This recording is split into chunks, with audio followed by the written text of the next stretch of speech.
একজন আব্দুর রাজ্জাক বিন ইউসুফ বক্তব্য দিয়ে যত মানুষকে হেদায়েত করতে পারবে, ডাক্তার জাকির নায়েক বক্তব্য দিয়ে যত মানুষকে হেদায়েত করতে পারবে, অতীতের আলেম ওলামা অতীতের বক্তা বক্তব্য দিয়ে যত মানুষকে হেদায়েত করেছে, ভবিষ্যতের বক্তারা বক্তব্য দিয়ে যত মানুষকে হেদায়েত করবে এবং করতে পারবে, এক কোরআন একাই তার চেয়ে লক্ষ কোটি গুণ মানুষকে হেদায়েত করতে পারবে।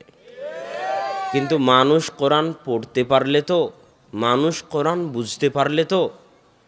আল্লাহ বলছে, আমি যদি কোরআনকে অবতীর্ণ করতাম পাহাড়ের উপর, তাহলে পাহাড় চূর্ণ বিচূর্ণ হয়ে যেত, পাহাড় বিদীর্ণ হয়ে যেত।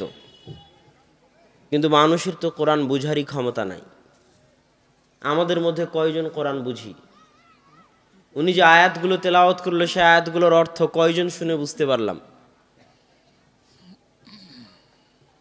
তাহলে আমি মনে করি মানুষ যদি কোরআন শুনে বুঝতে না পারে, তাহলে মানুষের জীবনের সম্পূর্ণটাই বৃথা। কেন? মানুষ তার রবের কালাম বুঝতে পারলো না। এর চেয়ে বড় আফসোসের কিছু আছে? এর চেয়ে বড় আফসোসের কিছু আছে? মানুষ তার নিজ প্রতিপালকের কথা বুঝতে পারে না। এই জ্ঞানটুকু সে সারা জীবনে অর্জন করতে পারেনি দুনিয়াতে আসার পর থেকে, যে তার প্রতিপালকের কথা সে বুঝতে পারবে। আগের যুগে যখন মুসলিম উম্মার স্বর্ণযুগ ছিল, তখন যে বিজ্ঞানী হয়নি তা নয়, তখন যে ইঞ্জিনিয়ার হয়নি তা নয়, আর ইবনে সিনার মতো ডাক্তার তো এখন পৃথিবীতেই নাই। সেই যুগে যত বড় বড় বিজ্ঞানী ছিল মুসলিম উম্মার, যত বড় বড় ডাক্তার ছিল, তারা সব ছিল কোরআনের হাফেজ। তাদের বই পুস্তক সব আরবিতে লেখা।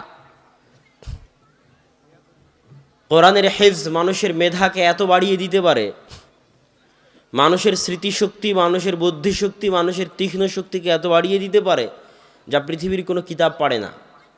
এই জন্য আপনি ডাক্তার হন, ইঞ্জিনিয়ার হন, কৃষক হন, মাঝি হন, মাল্লা হন, যেই হন না কেন, কোরআন বুঝা এবং কোরআন বুঝার মতো জ্ঞান অর্জন করা আপনার ওপর ফরজ।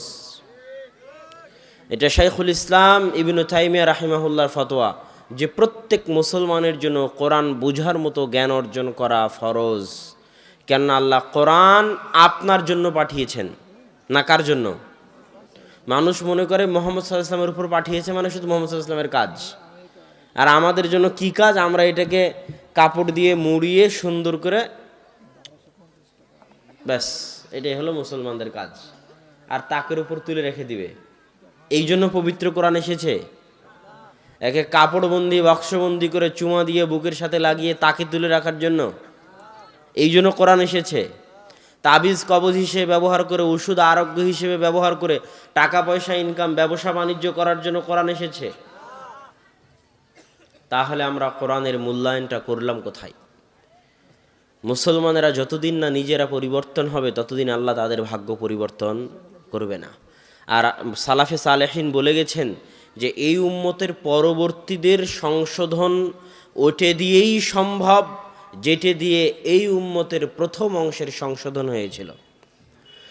আজকে আমরা যে বিপদে আছি, এই বিপদ থেকে উদ্ধার ওটে দিয়েই সম্ভব, যেটে দিয়ে আবু বকর, ওমর, ওসমান, আলী তাদের হৃদয়, তাদের জীবন পরিবর্তন করেছিলেন। ওটে দিয়েই সম্ভব, এবারে দ্বিতীয় কোনো রাস্তা নাই। তো সেখানে কোরআন ব্যতীত সম্ভব? বলেন, কোরআন ব্যতীত সম্ভব নয়। কয়জন মানুষ আপনাদের মধ্যে কোরআন জানে? কোরআন ঠিক মতো পড়াও জানে না। সে নিজেকে মুসলমান দাবি করতে পারে কেমন করে যে কোরআন ঠিক মতো পড়া জানে না, যে তার রবের কালাম জানে না, যে তার রব তাকে কি বলতেছে? আল্লাহ তো এই কোরআন তার জন্য পাঠিয়েছে, তার উপর পাঠিয়েছে। মুহাম্মদ সাল্লাল্লাহু আলাইহি ওয়াসাল্লাম মাধ্যম মাত্র।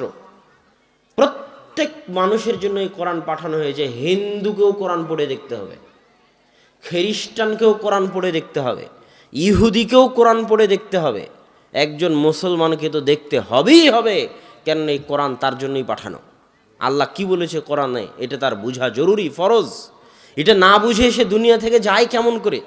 এটা না বুঝে সে দুনিয়া থেকে মারা যায় কেমন করে? যে জীবনে একবার তার প্রতিপালকের পাঠানো চিঠি প্রথম থেকে শেষ পর্যন্ত বুঝে পড়ে দেখেনি যে তার প্রতিপালক তাকে কি বলতে চেয়েছে 1400 বছর আগে। এবং এত অক্ষত, এত অবিকৃত, জের জবর পেশ, কোনো কিছুই পরিবর্তন হয়নি। কিসের জন্য? ব্যবসা করার জন্য নাকি? কোরআন যে আল্লাহ 1400 থেকে হেফাজত করে রেখেছে কি তাবিজ বানিয়ে বিক্রি করার জন্য? হ্যাঁ, কোরআন 1400 বছর থেকে এইভাবে মুজিজা স্বরূপ হেফাজত হয়ে আছে কার জন্য? আপনার জন্য। কোরআন অপেক্ষায় আছে আপনার। কোরআন কিয়ামতের মাঠে মানুষের পক্ষে এবং মানুষের বিপক্ষে কথা বলবে। কোরআন যদি কিয়ামতের মাঠে আপনার বিপক্ষে দাঁড়িয়ে যায়, আপনি সেই দিন বিচারের মাঠে টিকতে পারবেন না।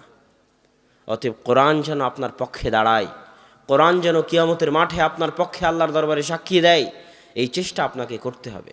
কোরআন শিখতে হবে, কোরআন পড়তে হবে, কোরআন বুঝতে হবে। এই কোরআনের মধ্যে নিহিত আছে মুসলিম উম্মাহের সফলতা, মুসলিম উম্মাহের উন্নতি, মুসলিম উম্মাহের বিপদ থেকে বাঁচার রাস্তা। আজকে বিপদে আছে না নাই বাংলাদেশ? রাস্তাঘাট, স্কুল, কলেজ সব